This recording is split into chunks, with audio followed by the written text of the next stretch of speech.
আমি জুবিন দাৰ কেইবাটাও গীত লৈ আহিছোঁ। তাৰে আগতে এটা কথা ক'ব বিচাৰিছোঁ। মই তেতিয়া চাগে 2017 চন হ'ব, আৰু 2017 চনত প্ৰথম মোৰ চিনেমা জুবিন দাৰ লগত। মোৰ ভাগ্য, কিবা এটা ভাল কাম কৰিছিলোঁ যে মই তেখেতৰ সৈতে এখন চিনেমা কৰিলোঁ।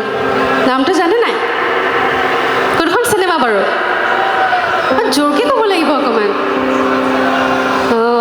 Mission China. আৰু সেই ছবিখন কৰাৰ পাছত তেতিয়া আগলৈকে মই কেৱল এগৰাকী সাধাৰণ চাকৰি কৰি আছিলোঁ। মই যিহেতু ইঞ্জিনিয়াৰিং পঢ়া, ইঞ্জিনিয়াৰিং কৰি উঠি মই চাকৰি কৰিলোঁ। তাৰ পাছত ক'ত জানো জুবিন দাহঁতে বিচাৰি পালে, অডিশ্যনত মাতিলে। মতাৰ পাছত অডিশ্যন দিবলৈ গ'লোঁ। বঙালীটো ক'ব দিছিলে, অসমীয়াটো ক'ব দিছিলে, ডাইলগ দিছিলে মোক ক'বলৈ। সেইটো 2015 চনৰ কথা। তেতিয়া মই একেবাৰে ইঞ্জিনিয়াৰিঙৰ লাষ্ট ছেমিষ্টাৰ, তাৰমানে ফাইনেল ইয়েৰ। তাৰপাছত চিনেমাখন শ্বুটিং হ'ল, মই চিলেক্ট হ'লোঁ। ছবিখন ৰিলিজ হ'ল 2017ত। তাৰপাছত যি মই মোৰ যাত্ৰা আৰম্ভ কৰিলোঁ ক'ব নোৱাৰাকৈ।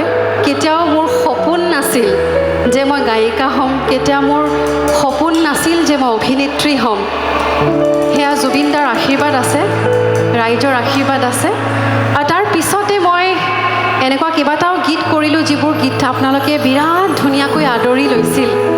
তাৰে মাজৰ এটি গীত, যিটো গীত জুবিন দাও খুব ভাল পাইছিল, মোক ব্যক্তিগতভাৱে তেওঁ কেইবাবাৰো কৈছিল। মোৰ জীৱনৰ আটাইতকৈ বিশেষ গীতটি, আপোনালোকে সেই গীতটিৰ পাছত চাগে মোক অকণমান বেছিকৈ চিনি পালে। সেই গীতটি মই গাব বিচাৰিছোঁ। আমাৰ সকলোৰে শ্ৰদ্ধাৰ পলাশ সূৰ্য গগৈ ডাঙৰীয়াৰ সৃষ্টি। সেই গীতটি গাম। ধুনীয়া গীত, প্ৰেমৰ গীত, বহাগৰ গীত। বহাগ মানে প্ৰেম, প্ৰেম মানে বহাগ।